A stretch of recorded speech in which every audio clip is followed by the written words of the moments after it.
ایک علاقے والوں نے اپنے علاقائی امیر کی نافرمانی کی، میں عرض کر چکا ہوں۔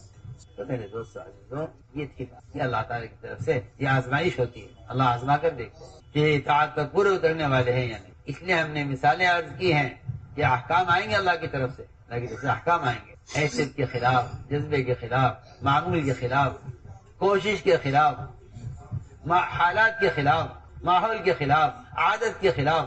دیکھیے تو صحیح، آپ شراب حرام ہوئی، شراب کے صحابہ عادی تھے، زکوٰۃ فرض ہوئی، مال کی ضرورت ہے، نماز فرض ہوئی، نیند کی ضرورت ہے، زنا حرام ہوا، خواہش کا تقاضا ہے۔ ایک ہر چیز کے ساتھ صرف اللہ تعالیٰ یہ چاہتے ہیں کہ تم اپنی چاہت کو میری چاہت پر قربان کرو، اپنی چاہت کو، ساری کامیابیاں اس میں ہیں۔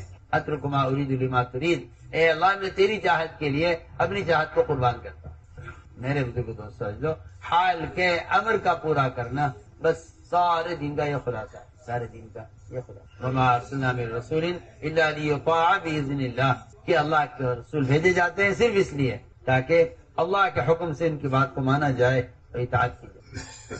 اس لیے ہم نے عرض کیا کہ اللہ تعالیٰ کی غیبی مددیں دو چیزوں کے ساتھ، ایک اطاعت کے ساتھ، اور دوسری بات یہ ہے کہ اللہ کی غیبی مدد ہے آپس کی اجتماعیت کے ساتھ، مدد ہے آپس کی اجتماعیت کے ساتھ، ید اللہ علی الجماعہ، کہ اللہ کی مدد جماعت پر ہے۔ اس لیے اللہ تعالیٰ نے مدد کے لیے اور نصرت کے لیے دو چیزوں کو شرط قرار دیا ہے، ایک آپس کی اجتماعیت، اور دوسری چیز جو ہے اصل جس کو قرآن نے جگہ جگہ بیان کیا ہے وہ ہے دعوت الی اللہ، کہ امت اگر دعوت پر نہ آئی تو امت کی مدد نہیں کی جائے گی۔ اللہ نے شرط لگائی ہے قرآن، ان تنصروا اللہ ینصرکم، کہ اگر تم اس کے دین کے مددگار ہو تو اللہ تمہاری مدد کرنے والے ہیں، اللہ تمہاری، ان تنصروا اللہ، شرط لگائی ہے ان تنصروا اللہ، اگر تم اس کے دین کے مددگار ہو تو تمہاری مدد کرنے والا ہے اور تمہارے قدموں کے دین پر جمانے والا ہے۔ یہ دو سبب ہیں اللہ کی غیبی مددوں کے آنے کے، ایک دعوت الی اللہ اور دوسرا آپس کی اجتماعیت، یہ دو سبب ہیں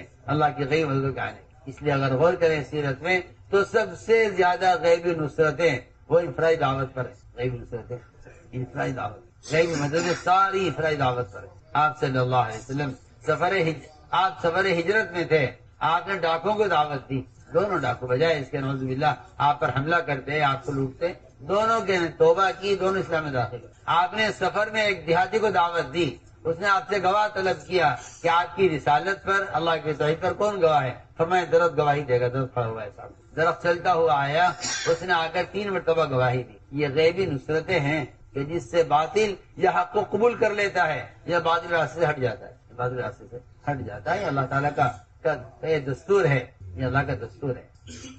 اس لیے میرے بزرگ دوستو عزیزو، داعی کے پاس دعوت سے بڑھ کر کوئی دفاعی قوت نہیں ہے۔ سب سے بڑی دفاعی طاقت مسلمان کے پاس اپنے دین کی دعوت ہے، دین کی دعوت، سب سے بڑی دفاعی طاقت اپنے دین کی دعوت۔ اس لیے ہمیں اس کا اپنے آپ کو پابند بنانا ہے، اپنے آپ کو اس کا پابند بنانا ہے، اپنے آپ کو اس کا پابند بنانا ہے کہ جو صفات ہم سے مطلوب ہے اللہ تعالیٰ کو، وہ صفات پیش کرو، وہ صفات پیش کرو۔ ورنہ میرے دوستو عزیزو، نسبت کا حاصل ہونا کوئی کمال نہیں ہے، نسبت تو بہت آسانی سے مل جاتی ہے۔ آپ 3 دن لگا لیجیے تبلیغ میں، آپ کو تبلیغ سے نسبت ہو جائے گی۔ میں کہا کرتا ہوں کہ اگر مناسبت نہیں ہوتی تو طلاق ہو جاتی ہے، نسبت کا ہونا مشکل نہیں ہے، مناسبت کا ہونا اصل ہے۔ آپ کو جانتے ہیں نسبت ہو گئی کہ نکاح ہو گیا، نسبت ہو گئی۔ اگر مناسبت نہ ہوئی تو پھر آپ جانتے ہیں کہ میاں بیوی کے درمیان طلاق ہو جاتی ہے، کیونکہ مناسبت نہیں ہوئی۔ میں یہ کہنا چاہتا ہوں کہ اس کام کے ساتھ نسبت کا ہونا کافی نہیں ہے، اس کام سے مناسبت ہونی چاہیے، اس کام سے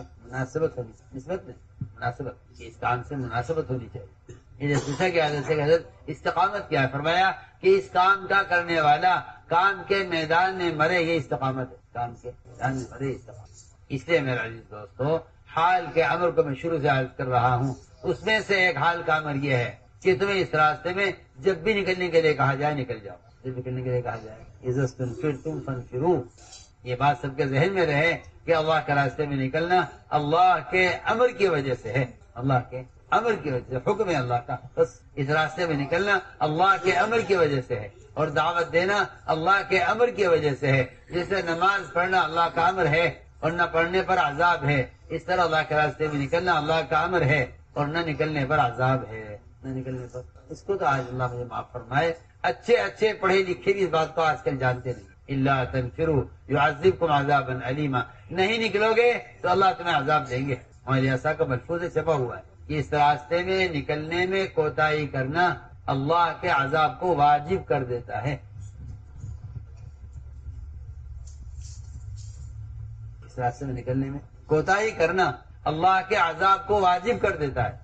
آج تو مسلمانوں میں اس کا تصور بھی نہیں ہے، لوگ یہ سمجھتے ہیں کہ وہ قتال کے نکلنے کے لیے ہیں وعیدیں، حالانکہ ایسا ہرگز نہیں۔ بے شمار قرآن کی آیتیں اور بے شمار حدیثیں ایسی مل جائیں گی آپ کو اگر آپ دھیان سے پڑھیں کہ جہاں قتال کا ذکر بھی نہیں ہے، قتال کا شبہ بھی نہیں ہے، بلکہ صحابہ خود کہہ رہے ہیں کہ کوئی قتال ہونے والا بھی نہیں ہے، اگر نہیں نکلو گے تو عذاب آ جائے گا، نہیں نکلو گے تو عذاب۔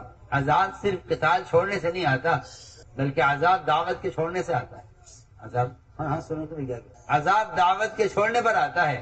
یہ آپ جو دھمکیاں سنتے ہیں قرآن میں، یہ قتال چھوڑنے پر نہیں ہے صرف، بلکہ عذاب دعوت کے چھوڑنے پر ہے، اور دھمکیاں دعوت کے چھوڑنے پر ہیں۔ یہ قرآن میں ہے وَأَنفِقُوا فِي سَبِيلِ اللَّهِ وَلَا تُلْقُوا بِأَيْدِيكُمْ إِلَى التَّهْلُكَةِ، کہ اللہ کے راستے میں پھرنے پر مال خرچ کرنے میں کمی مت کرو، ورنہ اپنے ہاتھوں اپنے آپ کو ہلاکت میں ڈالو گے۔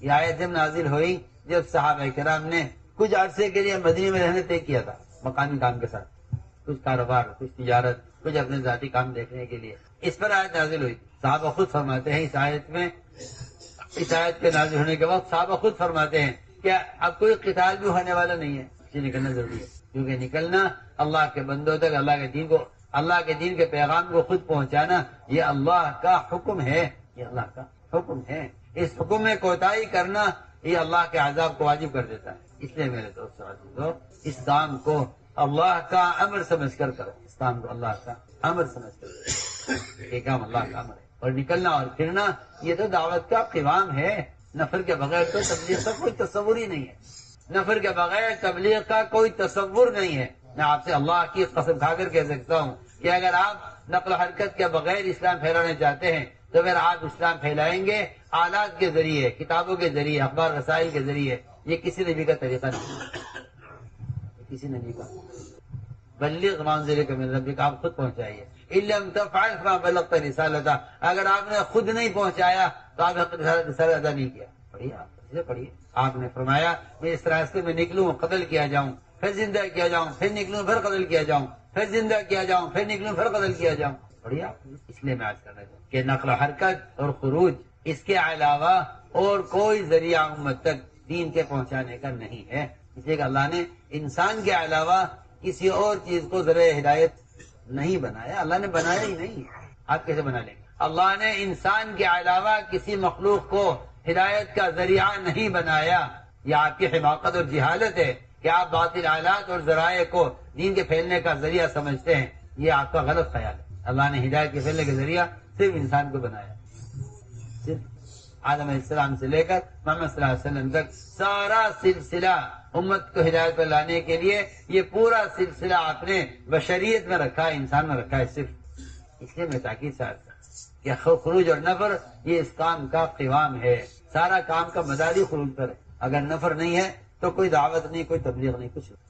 اور یہ شیطان کا دھوکہ لگا ہے اب آ کر کام کرنے والوں کو کہ پھرنا کوئی ضروری نہیں ہے، ایسا تو دین ہے، یہ دھوکہ ہے شیطان کا۔ اگر پھرنا عمل نہ ہوتا، پھرنا اللہ کا امر نہ ہوتا تو صحابہ کے واقعات آپ پڑھیے، مجھے کسی زنا، شراب، چوری، بہتان، ان بڑے بڑے گناہوں پر بھی کہیں ثابت نہیں کہ اللہ کے نبی کسی سے ناراض ہو گئے ہوں، بلکہ آپ کو ملے گا روایت میں کہ آپ صلی اللہ علیہ وسلم نے شراب پینے والے کے بارے میں جو خود فرمایا ہے کہ دیکھو اس کو برا مت کہو، شراب پینے والے کو، یہ ہم سے محبت کرتا ہے۔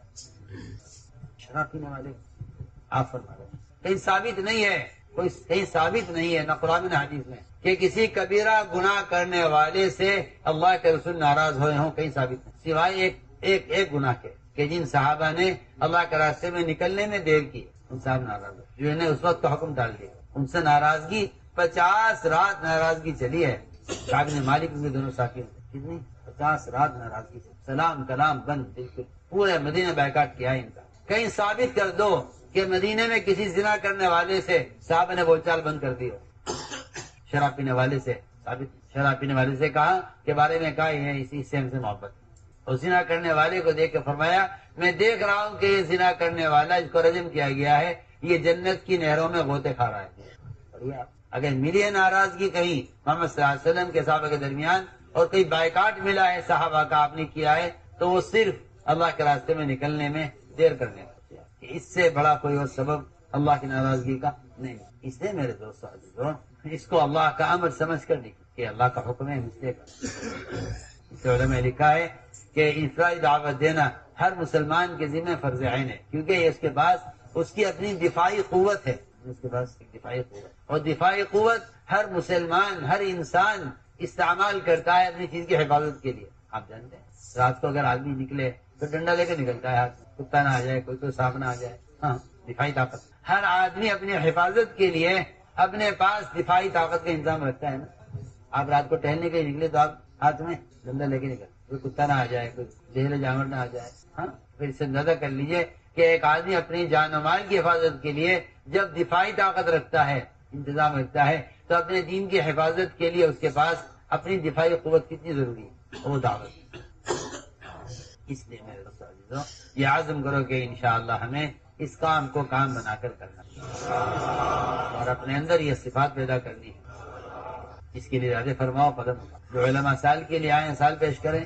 جو علماء 4 ماہ کے جو علماء سال لگا چکے ہیں دوسرے سال کے لیے اور تیسرے سال کے لیے آپ کو پیش کریں کر کے